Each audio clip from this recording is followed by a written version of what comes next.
จะไปยับต้นกันเลยเนาะก็ติดตามช่องยูทูบไม่ได้พระมันเฮาสิพยายามตัวแล้วเนาะทุกคนเดินทางไปอยู่หลังจากที่เราคลิปนั้นเราใส่เบ็ดแล้วก็มายามเบิ่งตอนเนาะเพื่อจะได้ปลาตื่มกันเอาเมื่อเฮ็ดกินอยู่เพื่อนเนาะเพื่อมันจะได้หลายขึ้นปลาเอาใส่กันไหลบ่หลายปานใด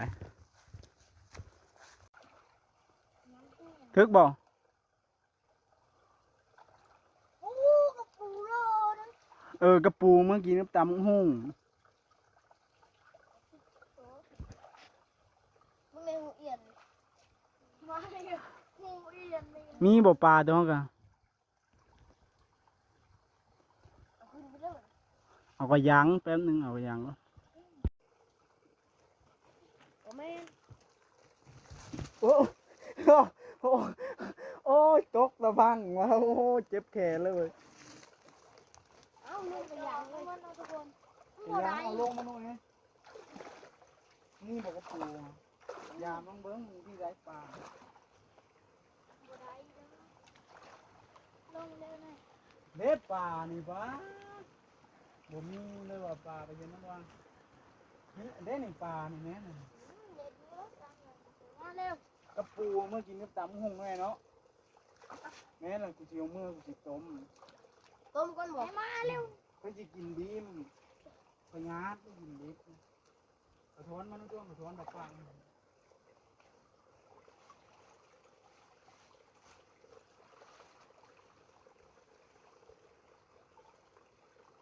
นี่ก็คือต้นไม้ของแท้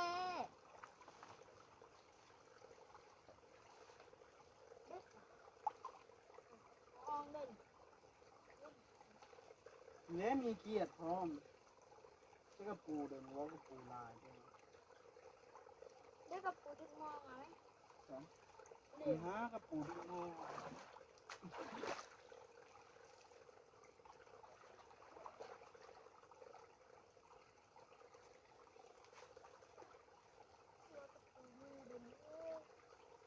ตัวนี้กับปูเนาะ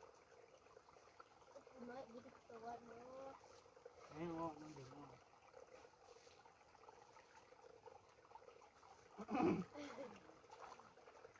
น้ำบองน้ำแห้งคุณมันก็เลิกบ่ทึกทุกคนน้ำแห้ง มี บน เกียร หั ติ วกันไดน้อยด้วยนะเฮ้ย ขึ้นเลยทางกันนะเลย ทางกันนะเด้อ แม่ไปเล่นวันไหนน้อยเลยมีกุ้งไปยังไง อ้าวหัวกันไดน้อยเฮ้ย กูล้างแข้งล้างแขน ว้าอย่าขึ้นมีหัวกันหน่อยด้วยนะทุกคน นี่ หัวอย่าขึ้น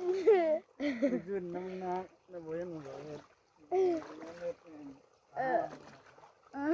ใจขี้แล้วค่ะ เก็บทางเจ้าที่เจ้าพ่อแกทางเนาะทุกคนเอ้าเด้งขี่ขึ้นนั่นนี่ ทอกแน่เลยไอ้ โอ้คุณตรงนี้เลย เรื่องอนุเนี่ยที่ท้องกวนเดี๋ยวกูยิงเงือกลวกก่อน แม่มาดึงกูแน่นี่ทุกคนขึ้นบ่ได้นี่เอิ้นเขามาดึงเอานี่ทุกคนเอิ้นมาดูเอาพักกันดีกว่ามึงบัดขึ้นเนี่ยกวงขึ้นนั่งพี่นะ ใช่ขึ้นนั่งหัวกันได้ มาทุกคนหลังจากที่เขามาจะใช้เบ็ดยามต้นหลังจากที่เขายามต้นแล้วเขากินข้าวแล้วกับตอนแรงๆคนเพื่อนไม่เนี่ยเนาะไปคนน้องอยู่หน้าทุกคนต้องผู้หน้า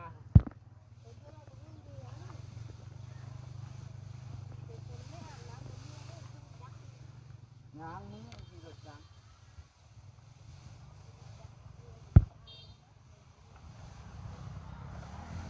ใช่เลย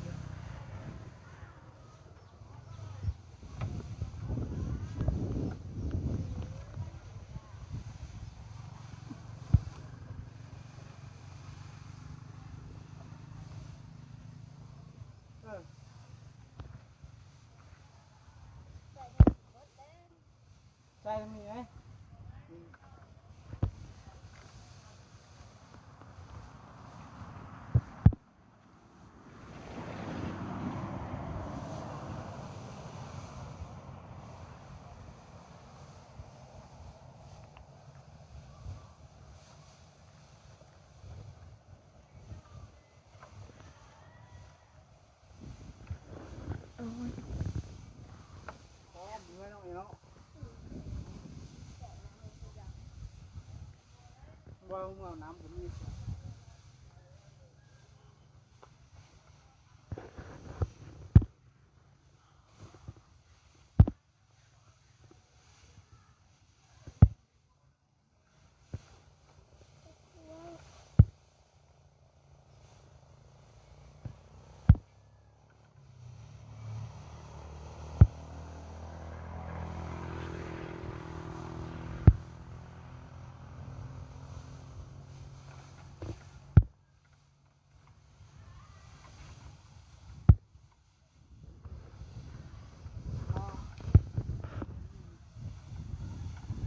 เมื่อหลายทุกคน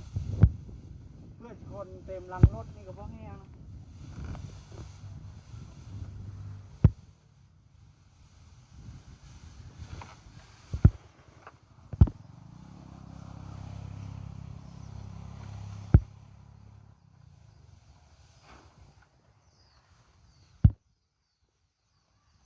มะพร้าวด้วย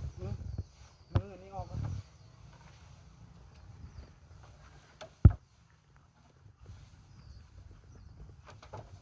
มือบาด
เลือกบอย